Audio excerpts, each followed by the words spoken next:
하나님, 오늘도 예배하며 방송실 사진 좀 띄워줘요. 우리 성탄절 구제헌금 드린 부분이 지금 국내에 조금 사용되어지고 선교지에 보내졌는데요. 이집트에는 선교사님이 이제 더 이상 이집트에 비자가 나오지 않아서 머무를 수 없는 상황이어서 원래 이집트에 150만 원 지원하고 필리핀에 150만 원 지원하려고 했었는데 이집트에는 50만 원만 지원을 했고요. 그리고 필리핀에는 50만 원씩 한 달에 한 번씩 지원하기로 했고, 그리고 이집트에서 뺀 100만 원을 미얀마에 지원을 했습니다. 미얀마의 현지에 있는 직원들이 있어서 그 직원들을 통해서 그 학교 마을에 구제 사업을 할 수 있다라고 그렇게 선교사의 말씀을 들어서 그래서 미얀마에 100만 원을 후원하게 되었고요. 그 후원한 사진을 보내주셔서 오늘 보여드리도록 하겠습니다. 지금 보시면 미얀마에 후원한 사진입니다. 미얀마가 쌀이 싸기는 싼가 봐요. 100만 원 가지고 100가정에 10,000원어치씩 후원을 했는데 뭐 쌀에다가 양파에다가 마늘에다가 별거를 다 이렇게 해가지고 하셨다라고 그렇게 보고를 해주셨습니다. 다음 사진요. 예, 뭐 기름도 저렇게 주고 여기 밑에 다음 사진요. 이렇게 쌀 쌓아놓고 있고 이 마을에 이제 이렇게 함께 협력하시는 분들이 계셔서 그 사람들 통해서 지금 진행되고 있는데 저희가 학교입니다 지금. 다음 양파 동글동글 양파 보이죠? 요만하고 보라색 양파 그거예요. 다음 여기 이제 이게 미얀마 글자인데요. 명단이에요. 100명 명단. 다음 저렇게 쌀이 아니 저 10,000원 안에 저 쌀 한 자루 하고 뭐 양파 기름 다 된 거예요. 미얀마가 참 물가가 싸긴 싸죠. 네. 다음요. 네, 다음 이렇게 지금 잔뜩 준비해서 지금 나눠주고 있는 모습. 다음 이렇게 머리에 이고 받아가고 있습니다. 다음 사진. 자, 이것은 필리핀에 지금 우선 이번 지난 9월 달에 50만 원 지원된 부분에 대해서 거기서 이렇게 나눠준 사진들인데 필리핀이 미얀마보다 물가가 훨씬 비싸요. 보겠습니다. 쌀이랑 여러 가지. 다음 사진 이렇게 받아 나눠준 사진입니다. 다음 사진 저렇게 봉지에 여러 가지 또 이렇게 같이 담아서 나눠줬어요. 다음 사진 이것도 이제 필리핀 사진이고요. 다음 사진 이것도 필리핀입니다. 다음 이거는 이집트의 선교사님이 이제 이렇게 후원한 거 사진 올리셨습니다. 여러 가지 몇 가지 뭐 여기 밑에 내용을 보면은 뭐 가루우유 쌀 1kg, 설탕 1kg, 뭐 마카로니 밀가루 1kg, 식용유, 뭐 토마토 소스, 비누 이런 여러 가지 이렇게 담아가지고 그 수단 난민들이 거기 이제 사역하고 계신데 그 수단 난민들한테 이렇게 전달을 한 것을 사진으로 보여드렸습니다. 네. 다음 사진 또 있나요? 네, 저건 역시 미얀마 사진이에요. 네, 다 본 것 같습니다. 우리 이렇게 아주 귀하게 물질이 사용이 되었고요. 그리고 필리핀에는 아직 나머지 한 달에 50만 원씩 좀 몇 달을 그렇게 지원을 하는 걸로 그렇게 지금 되어지고 있습니다. 자, 오늘 말씀으로 함께 은혜 나누도록 하겠습니다.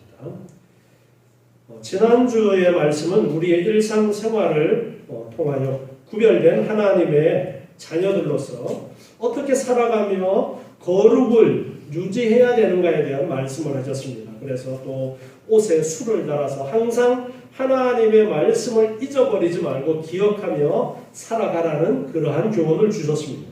오늘 말씀은 남녀 관계의 문제를 통해서 하나님의 백성의 거룩에 대하여 가르쳐주고 있습니다. 신명기 22장 13절 말씀 보면은 누구든지 아내를 취하여 그와 동침한 후에 그를 미워하여 그렇게 말씀하고 있어요. 이제 결혼을 했어요. 결혼을 해서 동침하게 되어졌는데 그 다음에 미워하게 되어졌다 말씀하고 있습니다.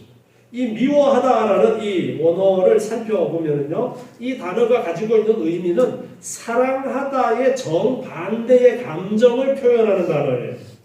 그래서 결혼하기 전에는 어떻게 해서든지 결혼하려고 하다가 결혼하고 나서 마음이 바뀐 거예요. 아주 미워하는, 사랑하는 마음의 그 반대의 그러한 감정이 생겨나게 되어졌다라는 것입니다. 우리는 여기에서 이 아내를 취하고 동침한 후에 남자가 무엇 때문에 그 아내를 미워하게 되었는지는 잘 알 수가 없습니다. 아마도 이 남자는 아내를 성적인 욕망을 채우는 대상으로 삼아서 결혼하지 않았는가라는 생각을 해볼 수가 있습니다. 그러다가 점차 아내에게서 성적인 매력이 사라지자 그녀를 미워한 것으로 그렇게 생각할 수가 있습니다. 만약 그랬다면은 이 남자는 하나님께서 세우신 결혼 제도를 단지 자신의 육체적인 욕망을 채우기 위한 방편으로만 여겨서 결혼 제도의 신성함을 가볍게 여겼다라고 할 수가 있습니다. 사무엘하 13장 14절 15절 말씀을 보면요, 사무엘하 13장 14절에 보면 여기에는 다윗의 아들 암논이 자기의 이복 동생인 다말을 너무너무 연애하다가 강간을 하게 되어지는 그러한 기록이 나옵니다. 그런데 14절 보니까요, 암논이 그 말을 듣지 아니하고 다말보다 힘이 세므로 억지로 동침하니라. 그리하여 암논이 저를 심히 미워하니 이제 미워하는 미움이 이왕 연애하던 연애보다 더한지라. 곧 저에게 이르되 일어나 가라. 암논이 다말을 이복 동생이에요. 이복 동생인데 너무너무 연애해서 이제 동침하기를 원했는데 동침하고 나서 마음이 싹 바뀐 거예요. 그래서 쫓아내버린 거예요.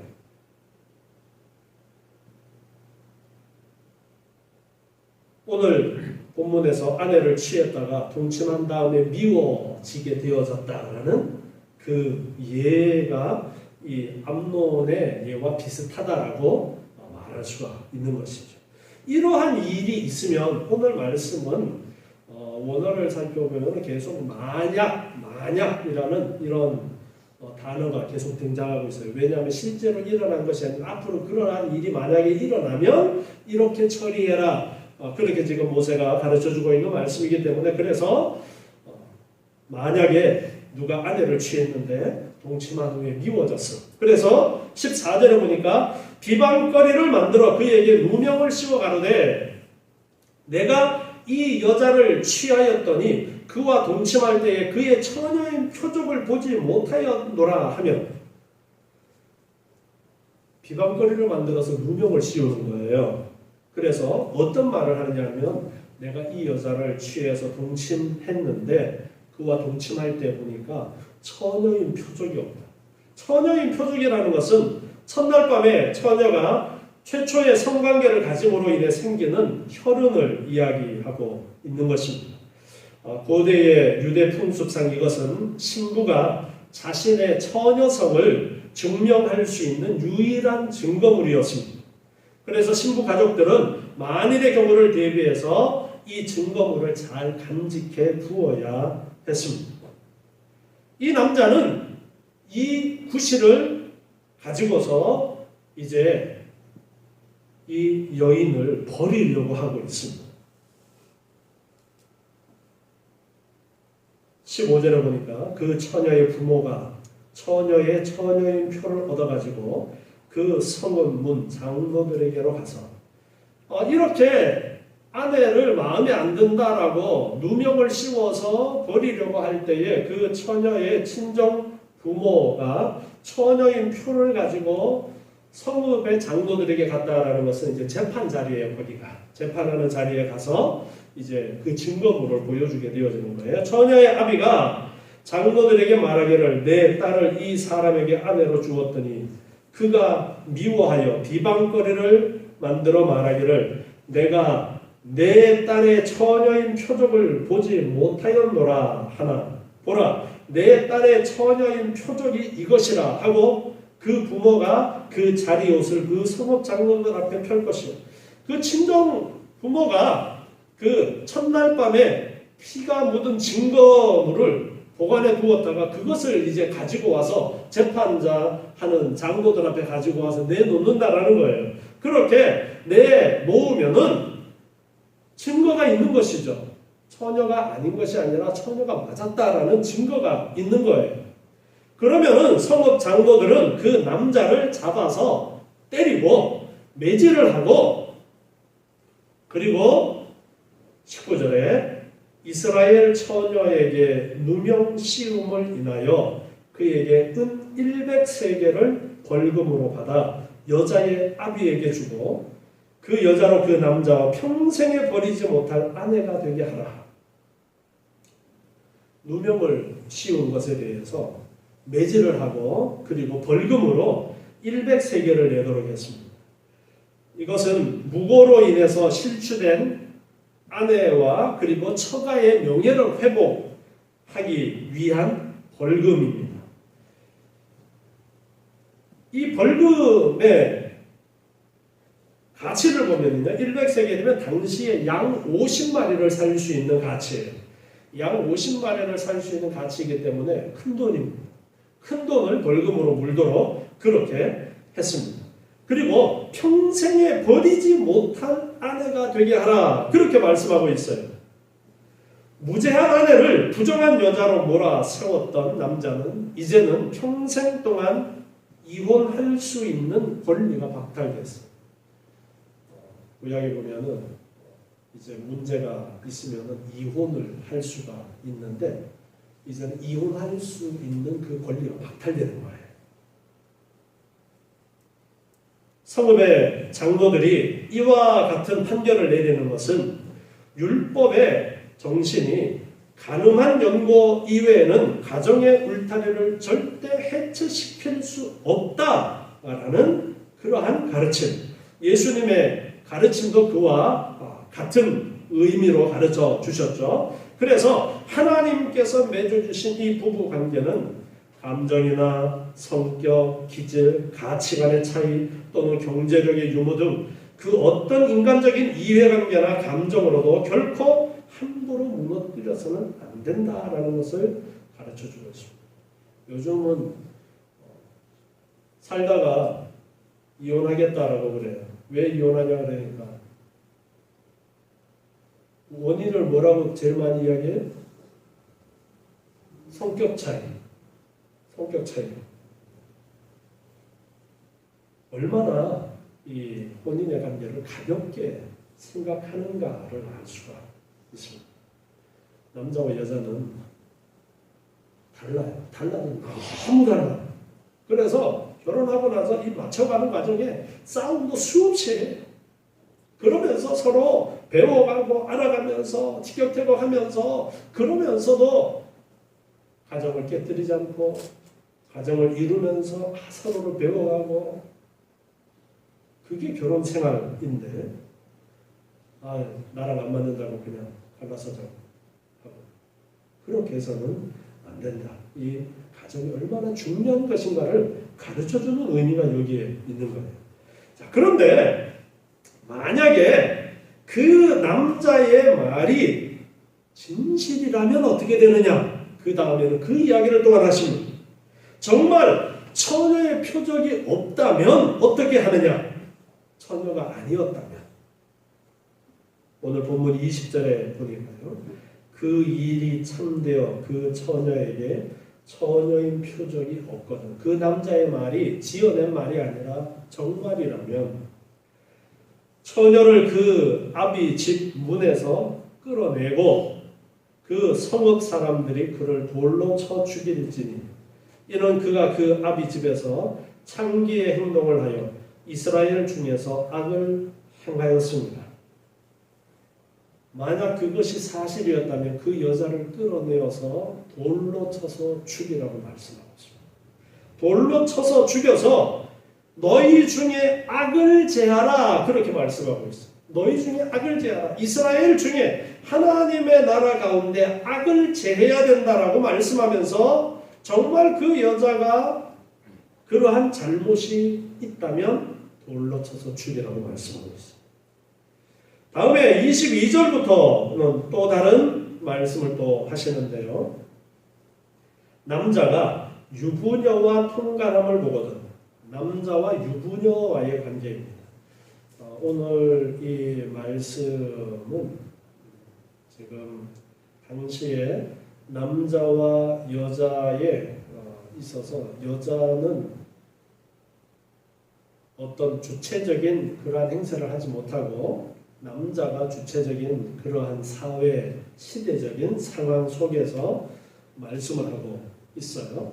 그래서 결혼하기 전에는 누가 주장하느냐 그러면은 아버지가 그 딸의 모든 것들을 주장을 하고 결혼한 후에는 남편이 그 모든 것들을 주장하는 그러한 사회 상황 속에서 말씀하신 거예요. 제가 그래서 서원에 대해서 이야기할 때 그 말씀을 드렸죠. 서원에 대해서도 그렇게 말씀하고 있는데 이것을 오늘날 시대 상황이 달라진 상황 속에서 이 부분을 이해를 하려면 어떻게 해야 되느냐 하니까 자기가 지금은 얼마든지 결정할 수 있잖아요. 여자들이라도요. 그러면은 결정할 수 있는 결정력 가진 사람이 서원을 갚아야 되는 것이 맞다라는 그런 말씀을 드렸었는데요.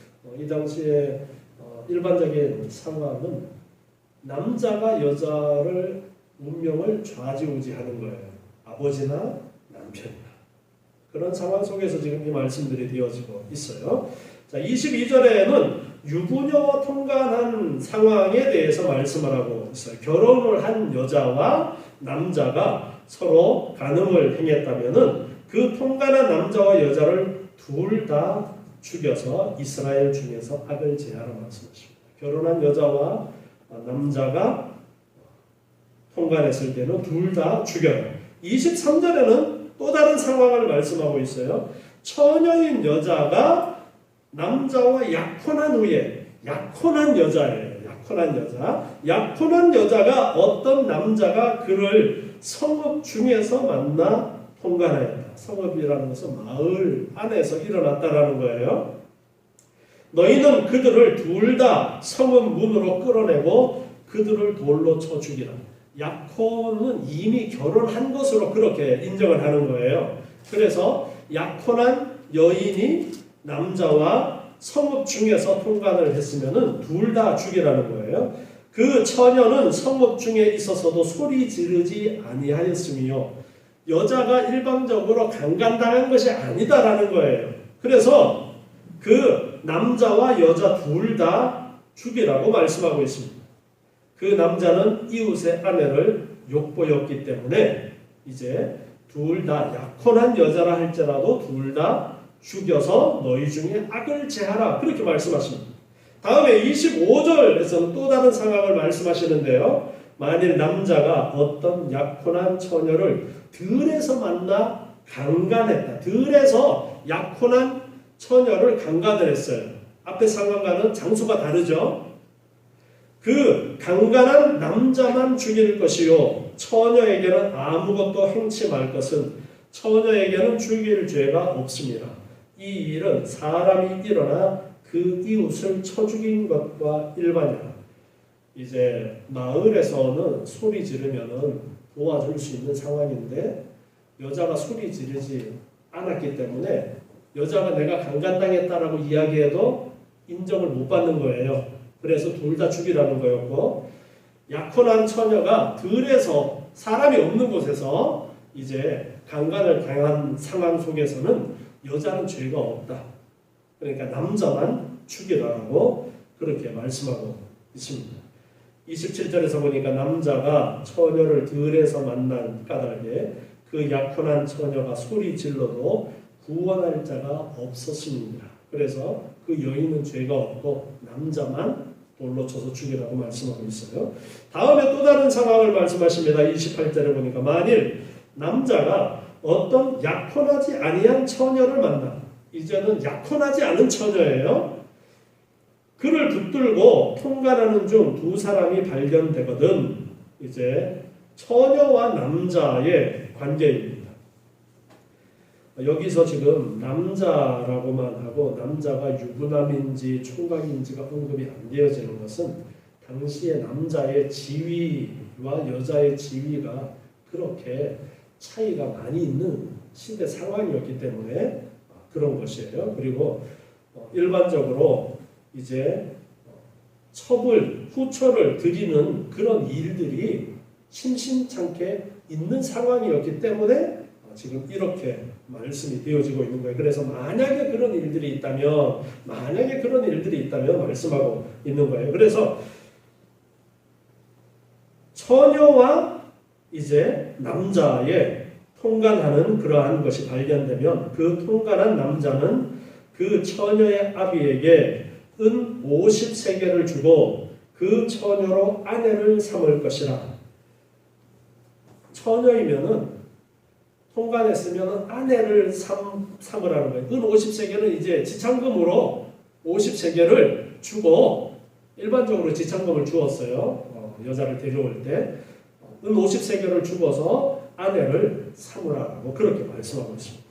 앞에서 이제 아내에게 누명을 씌웠던 것이 밝혀지면은 여기에 이야기하고 있는 은 50세겔의 2배에 해당하는 100세겔을 벌금으로 물렸다라는 것을 우리가 또 한번 비교해서 생각해 볼 수가 있습니다.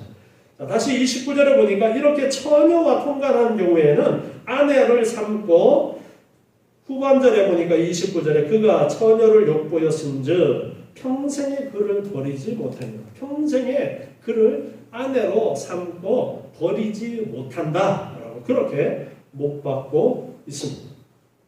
이렇게 남자와 여자와의 관계 속에서 이제 말씀하시는 것들을 우리가 보게 되어집니다. 여자가 약자였기 때문에 약자인 여자를 어떻게 대해야 될 것인가에 이 초점이 맞추어져 있다고 볼 수도 있습니다. 그런데 중요한 것은 계속적으로 언급되어지는 너희 중에 악을 제하라, 너희 중에 악을 제하라라는 이 말씀이 가장 중요한 포인트라고 할 수 있어요. 너희 중에서 이런 악한 일들이 있어서는 안 된다. 악을 제하라. 자, 30절 말씀에는 또 다른 이야기를 하고 계시면 돼요. 사람이 그 아비의 후실을 취하여 아비의 하체를 드러내지 말지니라. 그 아비의 후실, 우리나라는 이런 상황이 흔하지 않습니다만 지금도 아랍 지역에서는 이제 후처를 드리는데 아주 나이 많은 남자가 아주 어린 후처를 드리는 그런 일들이 지금도 일어나고 있어요. 그런 상황에 있으면은 이제 아들 중에 그 후처보다가 나이가 많은 아들도 있는 거예요. 나이가 비슷한 아들도 있을 수가 있겠고 나이 차이가 많이 나지 않은 그런 후실이 들어올 수가 있는 것이죠. 후처로서. 그러할 때에 그 계모인 아버지의 후처를 취해서는 안 된다라는 그 말씀을 하고 있는 것입니다. 그것은 아주 악한 것이다라고 그렇게 말씀을 하고 있습니다. 그런데 성경에는 실제적으로 이런 잘못된 일들이 일어난 경우가 있었죠. 야곱의 아들이었던 루벤이 그러한 잘못을 저질렀었고요. 그리고 다윗의 아들인 압살롬도 이러한 잘못을 저질렀었는데요. 자, 하나님께서 이렇게 말씀을 하면서 악을 제하라 그렇게 말씀하고 있습니다. 이러한 남녀 관계에 악을 말씀하면서 이것이 악한 것이다. 그것을 알고 이 악을 제거하라. 그렇게 말씀하고 있습니다. 그런데 하나님께서 이 말씀하신 것을 가지고 우리가 오늘날 살아가면서 우리의 삶에 적용함에 있어서 우리는 이러한 악을 행치 않으려고 애써야 될 것입니다. 그러나 이 말씀을 가지고 다른 사람을 판단하는 근거로 삼아서는 안 됩니다. 예수님께서 요한복음 8장 3절부터 보면은 가늠하다가 현장에서 끌려온 여자가 있었는데 그 상황 속에서 사람들이 예수님이 어떻게 하나 이제 올무에 빠지도록 하려고 현장에서 가늠하다가 잡혀온 여인. 이 율법, 오늘 신명기서의 율법대로는 어떻게 해야 돼요? 돌로 쳐서 죽여야 돼요. 그런데 그 여인을 끌고 예수님 앞에 와서 어떻게 하면 좋습니까? 라고 물어요. 그랬더니 예수님께서 뭐라고 말씀하셨어요? 너희 중에 죄 없는 자가 먼저 돌로 치라. 너희 중에 죄 없는 자가 먼저 돌로 치라. 이게 무슨 말씀입니까?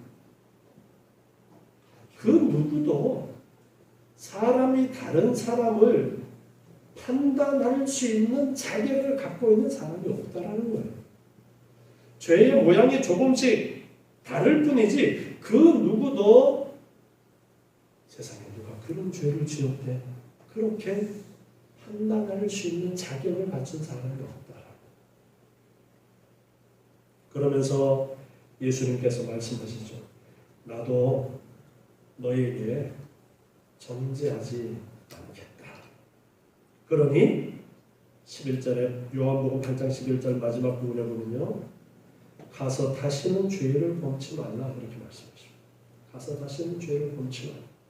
중요한 것은 우리가 이 말씀들을 보면서 우리 스스로가 이 잘못된 것을 깨닫고 이러한 죄를 짓지 않으려고 노력하는 그러한 노력들이 있어야 되는 것이지 우리가 어떤 사람을 손가락질하고 누가 이런 잘못을 해서 그런 용도로 율법을 사용해서는 안 된다는 것입니다. 모세율법은 육체의 순결을 강조함으로써 또 무엇을 강조하는 것이냐면 신앙의 순결을 보존코자 하시는데 이 가르침에 중요한 의미가 있습니다. 그래서 너희 중에서 악을 제하라. 앞에서도 우리가 살펴보았던 말씀들이 너희 중에서 악을 제하라. 그렇게 말씀하신 것이죠.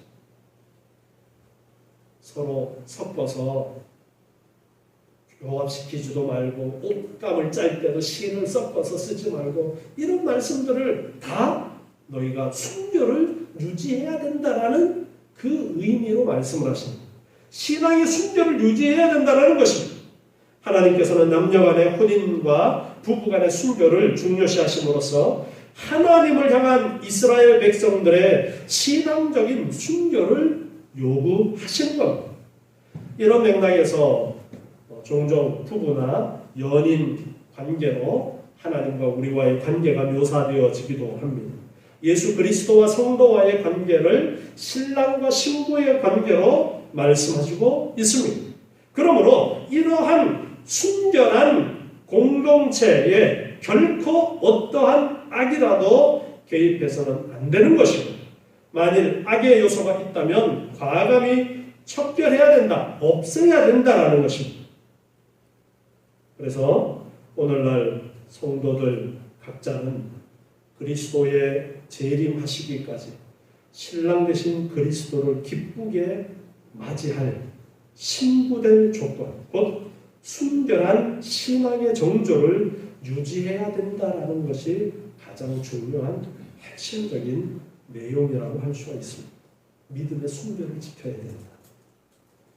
세상의 잘못된 사상이나 가르침이 교회를 오염시키지 않게 해야 됩니다. 제가 광고 시간에도 말씀을 드렸는데 우리나라 사람들이 정치적인 성향 때문에 교회 안에서도 싸우는 일들이 너무나도 많아요. 그 정치적인 성향이 하나님의 가르침을 앞서서는 안 됩니다, 여러분. 그리고 많은 사람들의 의견, 즉 세상 사람, 많은 사람들이 이야기하는 것, 손가락질하는 것. 지금 예배가 그렇게 중요하냐? 우리 건강은 뭐냐?